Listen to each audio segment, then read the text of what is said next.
Bonjour, je m'appelle Baïtandina, professeur d'art plastique, donc membre de l'école en ligne. Donc ce matin, je suis là pour vous faire un petit exposé sur la perspective. Donc nous allons définir la perspective, mais tout ce que nous allons voir ici, n'est-ce pas, dans les différentes définitions qu'on va donner, donc nous allons mettre ça en pratique rapidement. Donc nous allons définir ici la perspective. La perspective,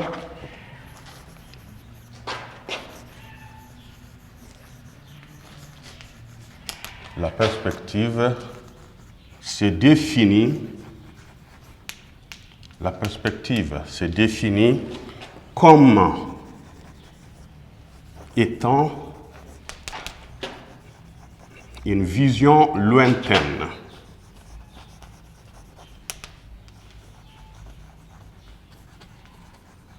Comme étant une vision lointaine. Donc nous revenons sur ça. La perspective se définit comme étant une vision lointaine. Lointaine de qui? Bien sûr de l'observateur. N'est-ce pas? Donc pour réaliser, n'est-ce pas, un dessin en perspective, on a besoin de certain nombre de lignes qu'on appelle lignes horizontales, lignes verticales, lignes obliques, etc. Donc nous allons partir avec, on va essayer d'abord de les citer, n'est-ce pas, et mettre en pratique vraiment leur définition. On peut prendre la ligne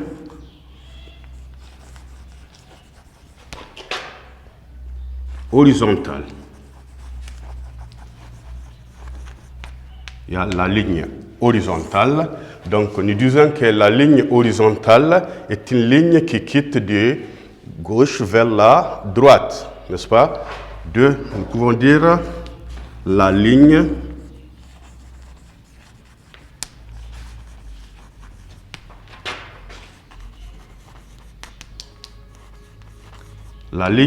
verticale.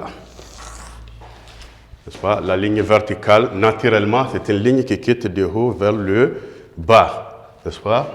Nous avons la ligne 3, la ligne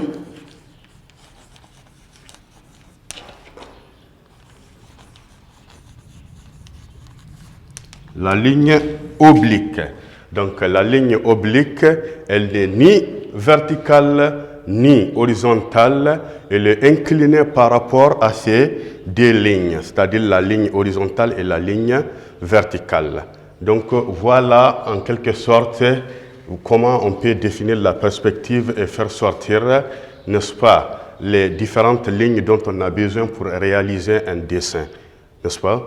Donc nous allons prendre juste un sujet qu'on va essayer de mettre en pratique, qu'on va traiter pour les élèves. Alors, donc on peut prendre une route bordée d'arbres. N'est-ce pas? Une route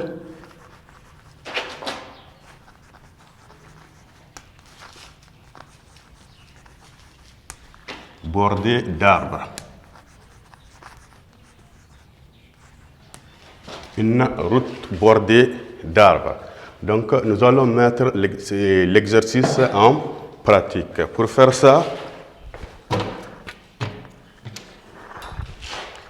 ça, donc,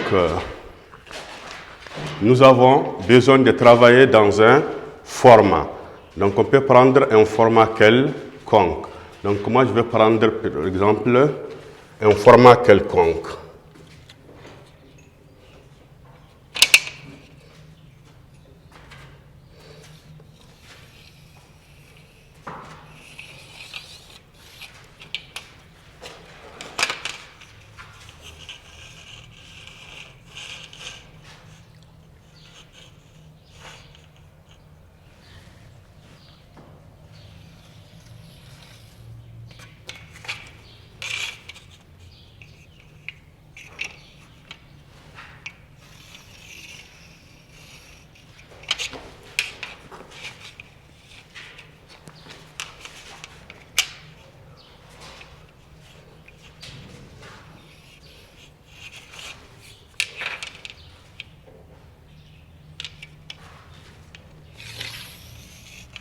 Bien, ici, nous avons notre format. Donc, en essayant de voir, nous avons ici 80 cm sur 60 cm. Donc, on va directement attaquer notre, n'est-ce pas, 6G.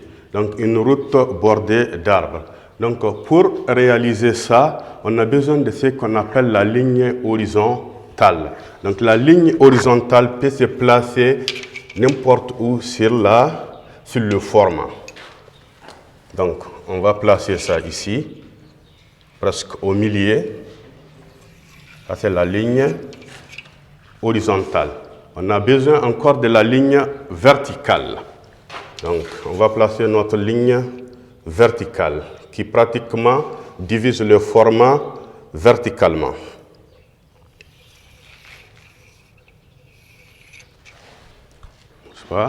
Donc, quand les deux lignes se rencontrent, on aura ici le centre. C'est ce que nous appelons le point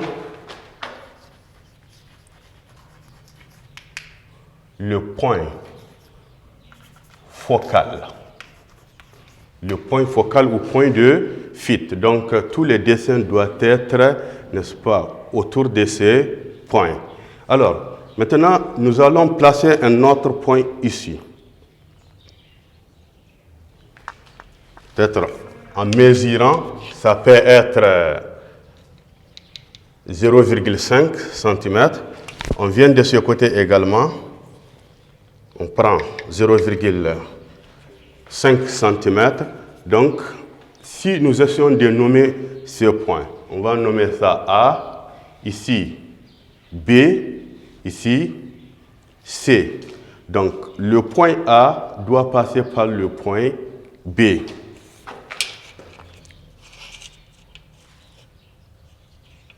Le point A doit passer par le point B. N'est-ce pas? Le point C maintenant également doit passer par le point B. Donc, on peut prolonger ça, voilà, jusqu'en haut. Donc, ici, on considère que nous avons notre route, mais on verra avec plus de détails.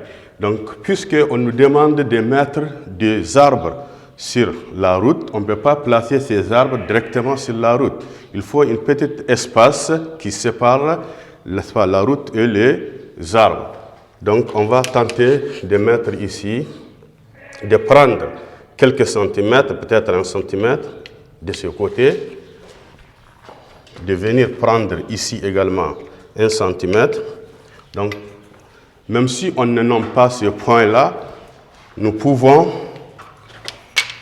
les tracer jusque vers la ligne, vers le point focal, ou bien le centre. Donc, ici également, c'est presque la même chose, on fait la même chose.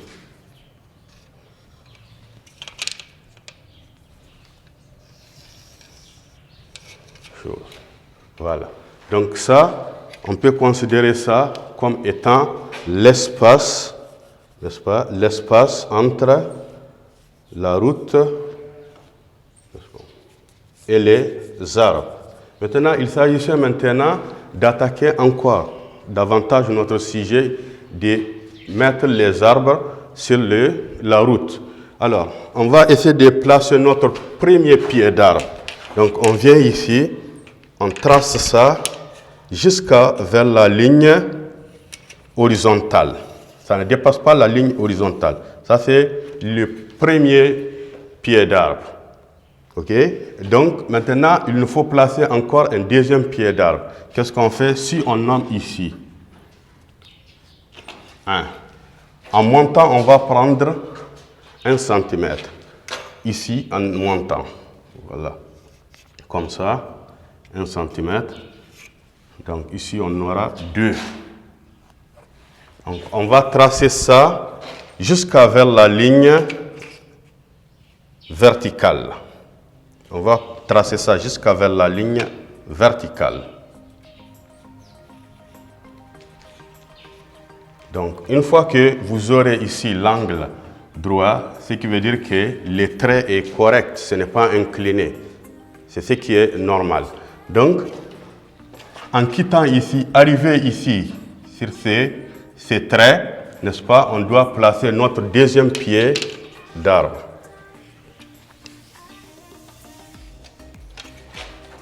Donc, qu'est-ce qu'on fait? On remonte encore d'1 centimètre. Encore. En quittant 2 vers 3 cm. Donc, ça également, nous traçons ça jusqu'à vers la ligne verticale. Ici également, nous devrons avoir l'angle droit. Donc, le troisième pied d'arbre, on continue. Une fois qu'on arrive sur ces traits, on place l'autre pied d'arbre, le troisième pied d'arbre. Donc, vous voyez, donc si on essaie de voir encore, maintenant, ça c'est les éléments qui appartiennent à la terre, c'est-à-dire le tronc d'arbre. Maintenant, on a besoin de feuillage. Alors ici, le premier arbre, on va mettre le feuillage pour le premier arbre, pour le deuxième arbre également, pour le troisième arbre également, et s'il y en a encore, nous pouvons continuer. De ce côté également, nous revenons pour faire la même chose. On va placer ici le premier pied d'arbre, n'est-ce pas, qui ne dépasse pas la ligne horizontale. Donc, en montant d'1 centimètre également, comme ça, on trace ça jusqu'à vers la ligne verticale. Donc on aura ici également l'angle droit. Donc on place à partir d'ici notre deuxième pied d'arbre. Okay? On monte encore d'1 centimètre en traçant ça jusqu'à vers la ligne, naturellement jusqu'à vers la ligne verticale, n'est-ce pas, pour avoir la droite. Donc, ici, on va placer notre troisième pied d'arbre. Presque comme de l'autre côté, nous allons maintenant mettre le feuillage, parce que c'est des éléments qui appartiennent au ciel. Donc, deuxième arbre, troisième, le feuillage du troisième arbre. Donc, pratiquement, si on essaie de voir, donc ici, nous avons notre route. En essayant d'éliminer les lignes qui ne sont plus nécessaires, ici, nous avons notre route. Ici, on a l'espace qui sépare, n'est-ce pas, les arbres et la route. Donc, ici, nous avons le ciel. Donc, on peut naturellement écrire ça. Ici, nous avons le ciel, n'est-ce pas, le ciel. Ici, nous avons la terre, naturellement, la terre. Nous avons ici la terre. Donc, en essayant d'expliquer aux enfants donc, notre perspective, on a défini ça comme étant une vision lointaine. Donc, on va prendre l'exemple sur ça. Ici, si vous vous arrêtez, n'est-ce pas, face ici au goudron, n'est-ce pas, à la route, donc en essayant de prolonger votre vision, donc votre vision continue jusqu'à vers ce point. Alors, ce point-là qu'on appelle le point focal, n'est-ce pas, est le point qui sépare le ciel et la terre, n'est-ce pas, à travers une ligne horizontale. Voilà, donc là, on peut dire ici que la ligne horizontale est vraiment une ligne imaginaire, parce que ça n'existe pas, mais c'est dans notre, n'est-ce pas, dans notre esprit. Mais on ne voit pas ça. C'est pour cela qu'on nomme ça souvent une ligne imaginaire. Okay? C'est une ligne imaginaire qu'on peut même effacer si on finit notre exercice, parce que ce n'est plus nécessaire. Donc on a toutes ces lignes-là pour justement maîtriser les normes du dessin. Donc à partir d'ici, on peut dire qu'ici nous avons le ciel. Nous avons le ciel. Ici, nous avons la Terre. N'est-ce pas? Vous voyez? Donc, puis on s'éloigne, n'est-ce pas? On verra qu'on tend vers notre point de fuite. Voilà. Donc, voilà comment on réalise un dessin en perspective. Donc, ça, c'est une première partie de la perspective. Donc, les autres parties, on verra ça au fil du temps. Par exemple, perspective aérienne, cavalière, etc. Mais ça, c'est la perspective en général qu'on voit dans toutes les classes. Ça, c'est comme une notion de base, n'est-ce pas, pour réaliser. Merci.